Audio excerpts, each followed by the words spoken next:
Hi friends, ಉದ್ಯೋಗ ಮಾಹಿತಿ YouTube ಚಾನಲ್ಗೆ ತಮಗೆಲ್ಲರಿಗೂ ಆತ್ಮೀಯ ಸ್ವಾಗತ. ಭಾರತೀಯ ರೈಲ್ವೆ ಇಲಾಖೆಯಲ್ಲಿ ಟೆಕ್ನಿಷಿಯನ್ ಗ್ರೇಡ್ 1 ಮತ್ತು ಟೆಕ್ನಿಷಿಯನ್ ಗ್ರೇಡ್ 3 ಖಾಲಿ ಹುದ್ದೆಗಳ ನೇಮಕಾತಿಗಾಗಿ ಈ ಅಧಿಸೂಚನೆ ಹೊರಡಿಸಲಾಗಿದೆ. ಈ ಅಧಿಸೂಚನೆದ ಸಂಪೂರ್ಣ ಮಾಹಿತಿ ಈ ವಿಡಿಯೋದೊಳಗಿರ್ತದೆ, ಹಾಗಾಗಿ ವಿಡಿಯೋ ಸ್ಕಿಪ್ ಮಾಡಲಾರ್ದಂಗೆ ಕೊನೆ ತನಕ ನೋಡ್ರಿ. ಈ ಹುದ್ದೆಗಳಿಗೆ ಆನ್ಲೈನ್ ಮುಖಾಂತರ ಅರ್ಜಿಯನ್ನು ಸಲ್ಲಿಸಬೇಕು. ಅರ್ಜಿ RRB ಅಂತ ಏನು ಅಫೀಸಿಯಲ್ ವೆಬ್ಸೈಟ್ ಅದಲ್ಲ, ಆ RRB ಅಫೀಸಿಯಲ್ ವೆಬ್ಸೈಟ್ಗೆ ಹೋಗಿ ಆನ್ಲೈನ್ ಮುಖಾಂತರ ಸಲ್ಲಿಸಬೇಕು. ಅರ್ಜಿ ಸಲ್ಲಿಸ್ಲಕ್ಕ ಪ್ರಾರಂಭ ದಿನಾಂಕ ಮಾರ್ಚ್ 9, 2024. ಅರ್ಜಿ ಸಲ್ಲಿಸ್ಲಕ್ಕ ಕೊನೆಯ ದಿನಾಂಕ ಏಪ್ರಿಲ್ 8, 2024 ಆಗಿರ್ತದೆ. ಅದರೊಳಗೆ ನೀವು ಅರ್ಜಿಯನ್ನು ಸಲ್ಲಿಸಬೇಕು.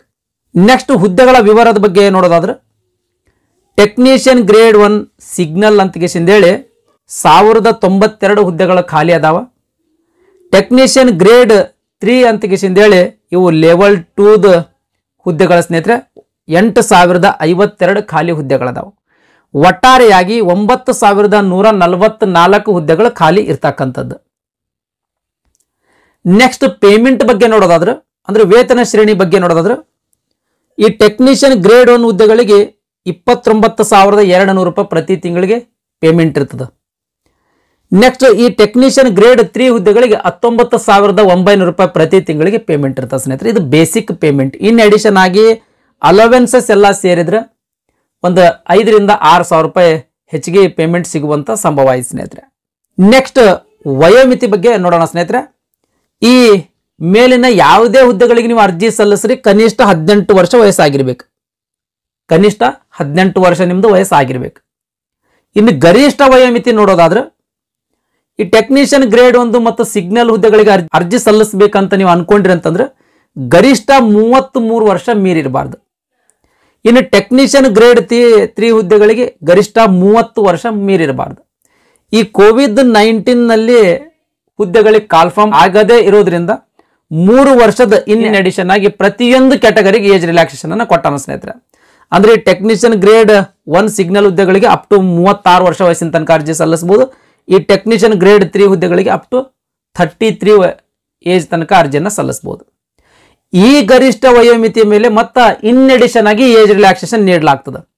SC ಮತ್ತು ST ಕ್ಯಾಟಗರಿ ಅಭ್ಯರ್ಥಿಗಳಿದ್ರೆ ಅಂದ್ರೆ 5 ವರ್ಷ, OBC ಕ್ಯಾಟಗರಿ ಅಭ್ಯರ್ಥಿಗಳಿದ್ರೆ ಅಂದ್ರೆ 3 ವರ್ಷ, ಎಕ್ಸ್ ಸರ್ವಿಸ್ ಮ್ಯಾನ್ ಇದ್ರೆ ಅಂತ ತಿಳ್ಕೊಳ್ಳಿ, ಅಂದ್ರೆ ಮಾಜಿ ಸೈನಿಕ ಅಭ್ಯರ್ಥಿಗಳಿದ್ರೆ ಅಂದ್ರೆ ಎಷ್ಟು ವರ್ಷ ಸೇವೆ ಸಲ್ಲಿಸಿರ್ತಾರ ಅಷ್ಟು ವರ್ಷದ ಮೇಲೆ 3 ವರ್ಷ ಇನ್ ಅಡಿಷನ್ ಆಗಿ 3 ವರ್ಷ. ಸಾಮಾನ್ಯ ವರ್ಗದ ಅಭ್ಯರ್ಥಿಗಳಲ್ಲಿ ಮಾಜಿ ಸೈನಿಕರಿದ್ರೆ 3 ವರ್ಷ, ಆಮೇಲೆ OBC ಕ್ಯಾಟಗರಿಯ ಮಾಜಿ ಸೈನಿಕ ಇದ್ರೆ 6 ವರ್ಷ, SC ಮತ್ತು ST ಕ್ಯಾಟಗರಿಗೆ ಸೇರಿದ ಮಾಜಿ ಸೈನಿಕನಿದ್ರೆ 8 ವರ್ಷ.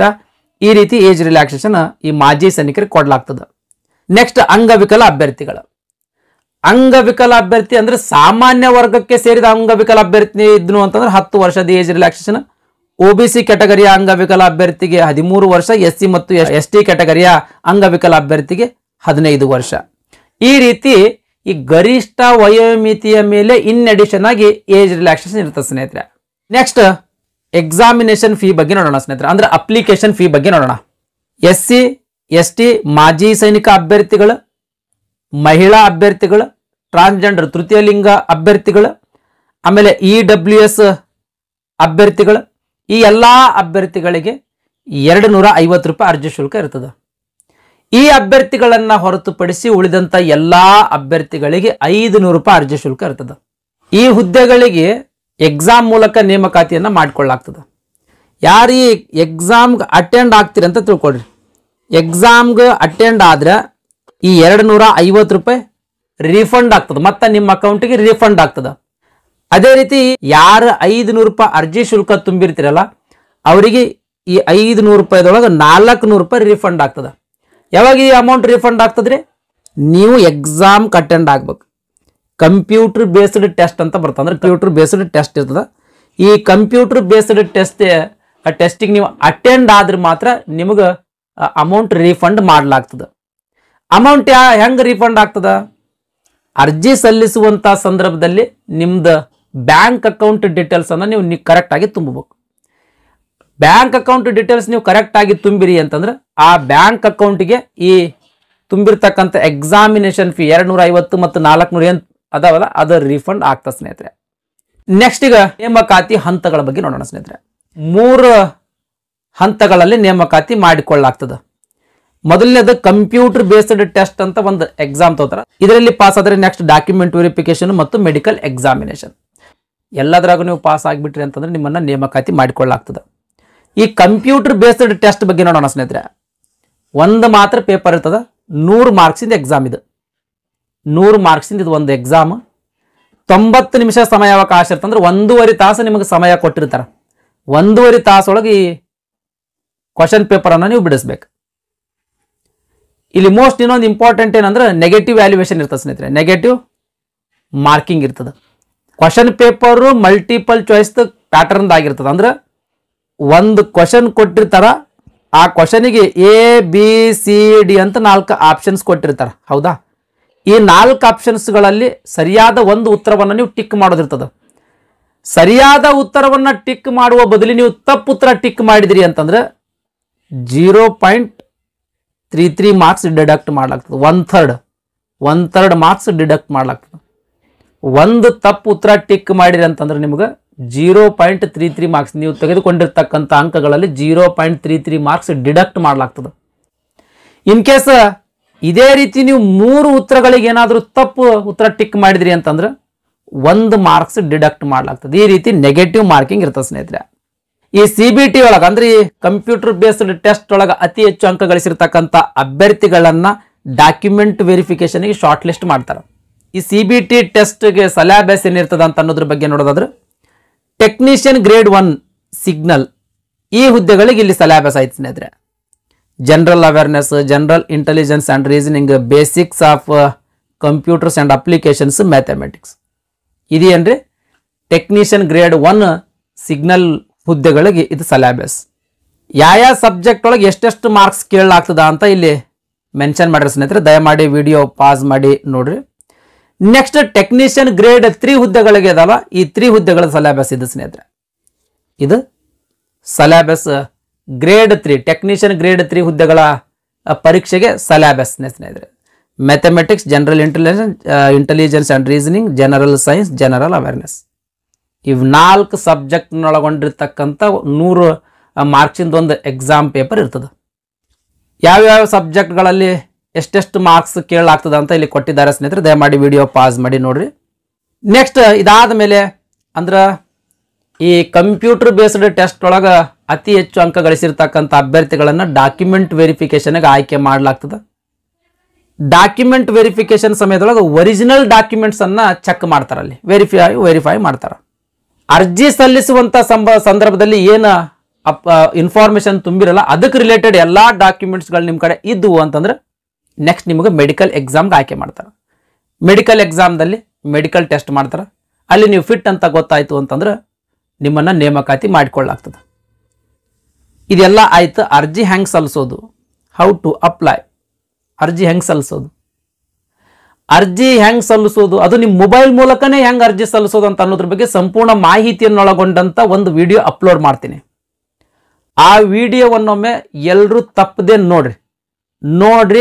ನೋಡಿ ತದನಂತರ ನೀವು ಅರ್ಜಿಯನ್ನ ಸಲ್ಲಿಸಕ್ಕೆ ಪ್ರಾರಂಭ ಮಾಡಿ ಸ್ನೇಹಿತರೆ. ಆದಾಗ್ಯೂ ಕೂಡ ಇಲ್ಲಿ ನೋಟಿಫಿಕೇಶನ್ ಒಳಗೆ ಮೆನ್ಷನ್ ಮಾಡ್ಯಾರ ಯಾವ ರೀತಿ ಅರ್ಜಿ ಸಲ್ಲಿಸಬೇಕಂತ ಗೈಡೆನ್ಸ್ ಕೊಟ್ಟಾರ. ಈ ನೋಟಿಫಿಕೇಶನ್ ಅನ್ನ ಒಮ್ಮೆ ನೀವು ಓದಬಹುದು ಸ್ನೇಹಿತರೆ. ಈ ನೋಟಿಫಿಕೇಶನ್ ನಮ್ಮ ಟೆಲಿಗ್ರಾಮ್ ಚಾನಲ್ಗೆ ಶೇರ್ ಮಾಡಿರ್ತೀನಿ. ಆ ಟೆಲಿಗ್ರಾಮ್ದ ಚಾನಲ್ದ ಲಿಂಕ್ ಈ ವಿಡಿಯೋದ ಡಿಸ್ಕ್ರಿಪ್ಷನ್ದಾಗ ಕೊಟ್ಟಿರ್ತೀನಿ. ಇನ್ನೂ ತನಕ ನಮ್ಮ ಟೆಲಿಗ್ರಾಮ್ ಚಾನಲ್ ಯಾರು ಜಾಯಿನ್ ಆಗಿಲ್ಲೋ ಅಂಥವ್ರು ಕೂಡಲೇ ಆ ಲಿಂಕ್ ಮೇಲೆ ಕ್ಲಿಕ್ ಮಾಡೋದ್ರ ಮೂಲಕ ನಮ್ದು ಟೆಲಿಗ್ರಾಮ್ ಚಾನಲ್ ಅನ್ನ ಜಾಯಿನ್ ಆಗ್ರಿ ಸ್ನೇಹಿತರೆ. ಯಾಕಂದ್ರೆ ನಾವು ರೆಗ್ಯುಲರ್ ಆಗಿ ಜೆನ್ಯೂನ್ ಜಾಬ್ ಅಪ್ಡೇಟ್ಸ್ಗಳನ್ನು ಕೊಡ್ತಿರ್ತೀವಿ. ಫೇಕ್ ನ್ಯೂಸ್ ಒಟ್ಟ ಬಿಡುದಿಲ್ರಿ. ಓಕೆ ರೀ, ನೀವು ನಮ್ಮ ಟೆಲಿಗ್ರಾಮ್ಗೆ ಜಾಯಿನ್ ಆಗಿ ಈ ನೋಟಿಫಿಕೇಶನ್ ಒಮ್ಮೆ ಡೌನ್ಲೋಡ್ ಮಾಡ್ಕೊಂಡಿದ್ದು ಹೌ ಟು ಅಪ್ಲೈ ಅನ್ನೋ ಒಂದು ಗೈಡೆನ್ಸ್ ಅನ್ನು ಓದ್ಕೊಂಡು ತದನಂತರ ಅರ್ಜಿಯನ್ನು ಸಲ್ಲಿಸ್ರಿ. ಇನ್ನೂ ಒಂದು ಪ್ರಮುಖವಾಗಿರ್ತಕ್ಕಂಥ ಮಾಹಿತಿ ಏನಂದ್ರೆ ಎಕ್ಸಾಮಿನೇಷನ್ ಯಾವ ಭಾಷೆಯೊಳಗಿರ್ತದ. ಎಕ್ಸಾಮಿನೇಷನ್ ಕನ್ನಡ ಭಾಷೆಯೊಳಗೂ ಕೂಡ ಇರ್ತದೆ ಸ್ನೇಹಿತರೆ.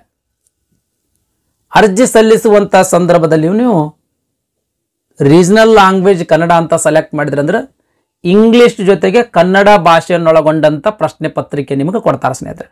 ಬಟ್ ಅರ್ಜಿ ಸಲ್ಲಿಸುವಂತ ಸಂದರ್ಭದಲ್ಲಿ ನೀವು ಕೇರ್ಫುಲ್ಲಿ ಆಗಿ ಎಕ್ಸಾಮ್ದ ಭಾಷೆಯನ್ನ ಸೆಲೆಕ್ಟ್ ಮಾಡುವಾಗ ಕೇರ್ಫುಲ್ಲಿ ಆಗಿ ಸೆಲೆಕ್ಟ್ ಮಾಡಬೇಕು. ನೆಕ್ಸ್ಟ್ ಮೋಸ್ಟ್ ಇಂಪಾರ್ಟೆಂಟ್ ಅಂದ್ರೆ ಎಜುಕೇಶನ್ ಕ್ವಾಲಿಫಿಕೇಶನ್ ಬಗ್ಗೆ ನೋಡೋಣ ಸ್ನೇಹಿತರೆ. ಟೆಕ್ನಿಷಿಯನ್ ಗ್ರೇಡ್ 1 ಸಿಗ್ನಲ್ ಅಂತ ಹುದ್ದೆ ಅದ. ಈ ಹುದ್ದೆಗೆ ನೀವು ಅರ್ಜಿ ಸಲ್ಲಿಸಬೇಕಾಗಿತ್ತು ಅಂದ್ರೆ PUC ಸೈನ್ಸ್ ಮುಗಿದವರು ಕೂಡ ಅರ್ಜಿ ಸಲ್ಲಿಸಬಹುದು. ಆಮೇಲೆ BSc ಮುಗಿದವರು ಕೂಡ ಅರ್ಜಿಯನ್ನು ಸಲ್ಲಿಸಬಹುದು. ನಮ್ದು BSc ಮುಗಿದಿಲ್ರಿ, ಬರೀ PUC ಸೈನ್ಸ್ ಮುಗಿದದ ಅಂತಂದ್ರೂ ಕೂಡ ಅರ್ಜಿಯನ್ನು ಸಲ್ಲಿಸಬಹುದು. ಈ PUC ಒಳಗ ಇಲ್ಲಿ ಸಬ್ಜೆಕ್ಟ್ ಕೊಟ್ಟಾರ ಸ್ನೇಹಿತರೆ. ಈ ಸಬ್ಜೆಕ್ಟ್ ಒಳಗೆ ಒಂದು ಸಬ್ಜೆಕ್ಟ್ನಾದ್ರೂ PUC ಒಳಗೆ ಓದಿರ್ಬೇಕು. BSc ಒಳಗಾದ್ರೂ ಕೂಡ ಸೇಮ್ ಇಲ್ಲಿ ಸಬ್ಜೆಕ್ಟ್ಗಳು ಕೊಟ್ರ. Physics, electronics, computer science, information technology, instrumentation, ಈ ರೀತಿ ಸಬ್ಜೆಕ್ಟ್ಗಳು ಕೊಟ್ರ. ಇಷ್ಟೊಳಗೆ ಯಾವ್ದಾದ್ರೂ ಒಂದು ಸಬ್ಜೆಕ್ಟ್ ಈ BSc ಒಳಗೆ ಓದಬೇಕು. ಇನ್ ಕೇಸ್ ಈ ಸಬ್ಜೆಕ್ಟ್ ಒಳಗೆ ಯಾವ ಸಬ್ಜೆಕ್ಟ್ನು PUC ಅಥವಾ BSc ಒಳಗೆ ಓದಿರ್ಲಿಲ್ಲ ಅಂತ ತಿಳ್ಕೊಳ್ರಿ, ಡಿಪ್ಲೊಮಾ ಪಾಸ್ ಮಾಡಿದ್ರಿ ಅಂತ ತಿಳ್ಕೊಳ್ರಿ. ನೀವು ಇದೇ ಒಂದು ಸಬ್ಜೆಕ್ಟ್ ನಲ್ಲಿ ಡಿಪ್ಲೊಮಾ ಪಾಸ್ ಮಾಡಿದ್ರು ಕೂಡ ಅರ್ಜಿಯನ್ನ ಸಲ್ಲಿಸಬಹುದು. PUC ಮುಗಿಸಿಲ್ಲ, BSc ಮುಗಿಸಿಲ್ಲ, ನಾವು ಡಿಪ್ಲೊಮಾನು ಮುಗಿಸಿಲ್ರಿ ಅನ್ನಂಗಿತ್ತಂದ್ರೆ ಇದೇ ಸಬ್ಜೆಕ್ಟ್ ಒಳಗೆ ನೀವು BE ಅಥವಾ BTech ಮುಗಿಸಿದ್ರಿ ಅಂತ ತಿಳ್ಕೊಳ್ರಿ, ಅಂದ್ರೂ ಅರ್ಜಿಯನ್ನ ಸಲ್ಲಿಸಬಹುದು. ಎಂಜಿನಿಯರಿಂಗ್ ಮುಗಿಸಿದ್ರು ಕೂಡ ಅರ್ಜಿಯನ್ನ ಸಲ್ಲಿಸಬಹುದು. Next technician grade 3 black Smith ಅಂತ ಕೆಲವು ಖಾಲಿ ಹುದ್ದೆಗಳದಾವ ಸ್ನೇಹಿತರೆ. ಫಾರ್ಗರ್ ಅಂಡ್ ಹೀಟ್ ಟ್ರೀಟರ್ ಅಥವಾ ಫೌಂಡ್ರಿ ಮ್ಯಾನ್ ಅಥವಾ ಪ್ಯಾಟರ್ನ್ ಮೇಕರ್ ಅಥವಾ ಮಾಲ್ಡರ್, ಇಷ್ಟರೊಳಗೆ ಯಾವ್ದಾದ್ರು ಒಂದು ಟ್ರೇಡ್ ಒಳಗೆ ನೀವು ITI ಪಾಸ್ ಮಾಡಿರ್ಬೇಕು. ನೆಕ್ಸ್ಟ್ ಟೆಕ್ನಿಷಿಯನ್ ಗ್ರೇಡ್ 3 ಬ್ರಿಡ್ಜ್, ಈ ಹುದ್ದೆಗಳಿಗೆ ಅರ್ಜಿ ಸಲ್ಲಿಸಬೇಕಾಗಿತ್ತು ಅಂತಂದ್ರೆ ಫಿಟ್ಟರ್ ಆಗಿರ್ಬೋದು ಅಥವಾ ವೆಲ್ಡರ್ ಆಗಿರ್ಬೋದು. ಫಿಟ್ಟರ್ ಅಥವಾ ವೆಲ್ಡರ್ನಲ್ಲಿ ಟ್ರೇಡ್ನಲ್ಲಿ ನೀವೇನಾದ್ರೂ ITI ಪಾಸ್ ಮಾಡಿದ್ರಿ ಅಂದ್ರೆ ಅರ್ಜಿಯನ್ನು ಸಲ್ಲಿಸಬಹುದು. Next technician grade 3 carriage and vegan, fitter, carpenter, welder, plumber, pipe fitter, ಇಷ್ಟು ಟ್ರೇಡ್ನೊಳಗೆ ಯಾವ್ದಾದ್ರು ಒಂದು ಟ್ರೇಡ್ನಲ್ಲಿ ನೀವು ITI ಪಾಸ್ ಮಾಡಿದ್ರಿ ಅಂದ್ರೆ ಅರ್ಜಿಯನ್ನು ಸಲ್ಲಿಸಬಹುದು. ನೆಕ್ಸ್ಟ್ ಕ್ರೇನ್ ಡ್ರೈವರ್, ಮೆಕ್ಯಾನಿಕ್ ಆಗಿರ್ಬೋದು ಅಂದ್ರೆ ಮೋಟರ್ ವೆಹಿಕಲ್ದು, ಆಮೇಲೆ ಮಟೀರಿಯಲ್ ಹ್ಯಾಂಡಲಿಂಗ್ ಇಕ್ವಿಪ್ಮೆಂಟ್ ಆಪರೇಟರ್, ಆಮೇಲೆ crane operator locomotive and rail cranes, ಇಷ್ಟು ಟ್ರೇಡ್ ಒಳಗೆ ಯಾವ್ದಾದ್ರು ಒಂದು ಟ್ರೇಡ್ನಲ್ಲಿ ನೀವು ITI ಪಾಸ್ ಮಾಡಿರ್ಬೇಕು. Next technician grade 3 diesel, electrician ಆಗಿರ್ಬೋದು, mechanic, auto electrical and electronics, wireman, electronics mechanic power electronics, ಇಷ್ಟು ಟ್ರೇಡ್ ಒಳಗೆ ಯಾವ್ದಾದ್ರು ಒಂದು ಟ್ರೇಡ್ನಲ್ಲಿ ನೀವು ITI ಪಾಸ್ ಮಾಡಿರ್ಬೇಕು.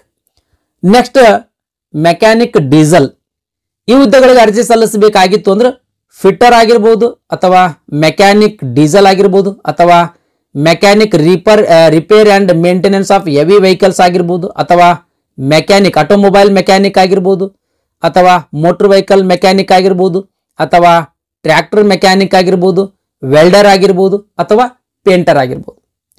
ಇಷ್ಟು ಟ್ರೇಡ್ ಒಳಗೆ ಯಾವ್ದಾದ್ರು ಒಂದು ಟ್ರೇಡ್ನಲ್ಲಿ ನೀವು ITI ಪಾಸ್ ಮಾಡಿರ್ಬೇಕು. ನೆಕ್ಸ್ಟ್ ಟೆಕ್ನಿಕಲ್ ಗ್ರೇಡ್ 3 ಇಲೆಕ್ಟ್ರಿಕಲ್ ವಿಭಾಗ, ಇಲೆಕ್ಟ್ರಿಷಿಯನ್ ಆಗಿರ್ಬೋದು, ವೈರ್ಮ್ಯಾನ್ ಆಗಿರ್ಬೋದು, ಮೆಕ್ಯಾನಿಕ್ ಆಗಿರ್ಬೋದು ಅಥವಾ ಎಲೆಕ್ಟ್ರಾನಿಕ್ಸ್ ಮೆಕ್ಯಾನಿಕ್ ಆಗಿರ್ಬೋದು, ಇಷ್ಟು ಟ್ರೇಡ್ ಒಳಗೆ ಯಾವ್ದಾದ್ರು ಒಂದು ಟ್ರೇಡ್ನಲ್ಲಿ ನೀವು ITI ಪಾಸ್ ಮಾಡಿರ್ಬೇಕು. ನೆಕ್ಸ್ಟ್ ಇಲೆಕ್ಟ್ರಿಕಲ್ /TRS, ಇಲೆಕ್ಟ್ರಿಷಿಯನ್ ಆಗಿರ್ಬೋದು, wireman, electronic mechanic power electronics mechanic, ಆಮೇಲೆ fitter, welder, painter, machinist, carpenter, ಇಷ್ಟೊಳಗೆ ಯಾವ್ದಾದ್ರು ಒಂದು ಟ್ರೇಡ್ ಒಳಗೆ ನೀವು ITI ಪಾಸ್ ಮಾಡಿರ್ಬೇಕು. ಅಂದ್ರೆ ಈ ಹುದ್ದೆಗೆ ಅರ್ಜಿಯನ್ನು ಸಲ್ಲಿಸಬಹುದು. ಮ್ಯಾಕ್ಸಿಮಮ್ ITI ಮುಗಿಸಿದವ್ರಿಗೆ ಕೇಳ್ಯಾರ, ITI ಏನಪ್ಪಾ ಅಂದ್ರೆ ಯಾವ ಟ್ರೇಡ್ನಾಗ ITI ಮುಗಿಸಿರ್ಬೇಕಂತ ಇಲ್ಲಿ ಮೆನ್ಷನ್ ಮಾಡ್ಯಾರ ಸ್ನೇಹಿತರೆ. ಬಹಳಷ್ಟು ರೀತಿಯ ಹುದ್ದೆಗಳು ಇರೋದ್ರಿಂದ ದಯಮಾಡಿ ವಿಡಿಯೋ ಪಾಸ್ ಮಾಡಿ ನೋಡ್ರಿ.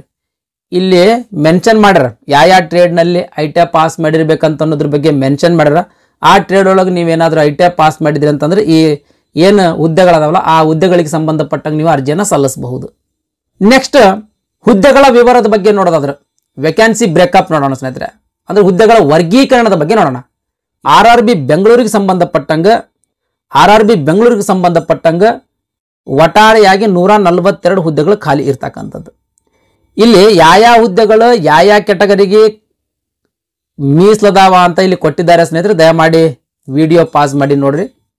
ಇದಿಷ್ಟು ಈ ಭಾರತೀಯ ರೈಲ್ವೆ ಇಲಾಖೆಯಿಂದ ಹೊರಡಿಸಿರ್ತಕ್ಕಂಥ ಅಧಿಸೂಚನೆ ಸಂಪೂರ್ಣವಾದಂತಹ ಮಾಹಿತಿಯಾಗಿತ್ತು. ಈ ವಿಡಿಯೋ ನಿಮ್ಗೆ ಇಷ್ಟ ಆಗಿತ್ತು ಅಂದ್ರೆ ದಯಮಾಡಿ ಲೈಕ್ ಬಟನ್ ಮೇಲೆ ಪ್ರೆಸ್ ಮಾಡ್ರಿ. ಅದೇ ರೀತಿ ನಿಮ್ಮ ಫ್ರೆಂಡ್ಸ್ರಿಗೂ ಕೂಡ ಶೇರ್ ಮಾಡ್ರಿ ಅಂತ ವಿನಂತಿಸಿಕೊಳ್ತಾ ಇವತ್ತಿನ ವಿಡಿಯೋವನ್ನ ಮುಗಿಸ್ತಾ ಇದ್ದೀನಿ. ಧನ್ಯವಾದಗಳು.